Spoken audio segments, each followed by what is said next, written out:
আমরা এমন একটা দেশের দিকে যাচ্ছি যেখানে আপনি চাঁদাবাজকে চাঁদাবাজ বলতে পারবেন না। চাঁদাবাজকে চাঁদাবাজ বললে আপনার বিরুদ্ধে মামলা দেওয়া হবে। সেই পুরনো কায়দা, সেই পুরনো সিস্টেম কিন্তু তারা ভুলে গিয়েছে। এই প্রজন্মের সাথে সেই পুরনো কায়দায় আচরণ করে লাভ নাই। প্রচুর মামলা, হামলা, হুলিয়া এগুলাকে অতিক্রম করেই গণ অভ্যুত্থান হয়েছে। জাতীয় নাগরিক পার্টি শহীদের রক্তের উপরে দিয়ে বাংলাদেশে প্রতিষ্ঠিত হয়েছে।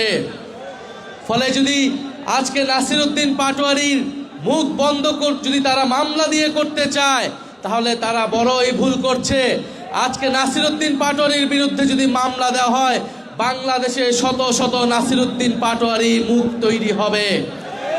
পুরো বাংলাদেশ চাঁদাবাজদের বিরুদ্ধে রুখে দাঁড়াবে, রাজপথে দাঁড়িয়ে যাবে। এবং পুরো বাংলাদেশের তরুণ ভোটাররা, পুরো বাংলাদেশের সাধারণ মানুষ হ্যাঁ ভোটের পক্ষে ভোট দিয়েছে, সংস্কারের পক্ষে ভোট দিয়েছে, কিন্তু তারা সংস্কার বাস্তবায়ন না করার নানা ধরনের ফন্দি এই সরকার আসছে। তারা গণভোটের বৈধতাকে আদালতে নিয়ে যেয়ে প্রশ্নবদ্ধ করছে আদালতকেও এবং গণভোটকেও।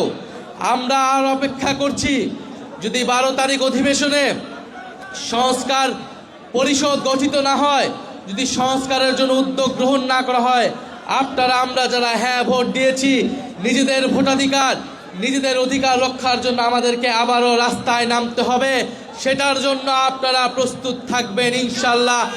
আমাদের সাথে ইলেকশনে যে ইঞ্জিনিয়ারিং হয়েছে, ইলেকশনে ফলাফলে যে কারচুপি হয়েছে, তার প্রত্যক্ষ উদাহরণ জনাব নাসিরউদ্দিন পাটোয়ারি, জনাব সার্জিস আলম এবং আমাদের দিনাজপুর আহাদ ভাই, ওনাদের ফলাফলে কারচুপি করে ওনাদেরকে হারিয়ে দেওয়া হয়েছে।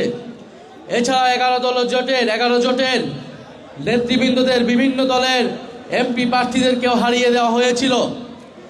আমরা গণতন্ত্রের সাথে রাষ্ট্রীয় স্থিতিশীলতার স্বার্থে এই ফলাফল নিয়ে আমরা 2টি শপথ নিয়েছি, কিন্তু সরকারের দল যারা সরকার গঠন করেছে তারা 1টি শপথ নিয়েছে।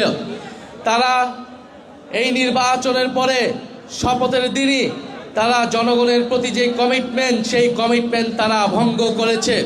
আমরা দেখছি তারা বিভাজন তৈরি করছে, তারা মামলা হামলার পথে হাঁটছে এবং তারা সংস্কারের বিপক্ষে, বিচারের বিপক্ষে দাঁড়িয়েছে। আজকে এক শহীদ পরিবারের মা এসেছেন, আরও অনেক জুলাই যোদ্ধারা এখানে এসেছেন। আমরা দেখছি এই সরকার আসার পরে ট্রাইব্যুনালের চিফ প্রসিকিউটরকে পাল্টে দেওয়া হয়েছে। কেন পাল্টে দেওয়া হলো আমরা জানি না। একজন দলীয় ব্যক্তিকে, একজন অযোগ্য ব্যক্তিকে চিফ প্রসিকিউটর দিয়ে এই বিচার, এই জুলাই গণহত্যার বিচারকে প্রশ্নবিদ্ধ করার চেষ্টা করা হচ্ছে।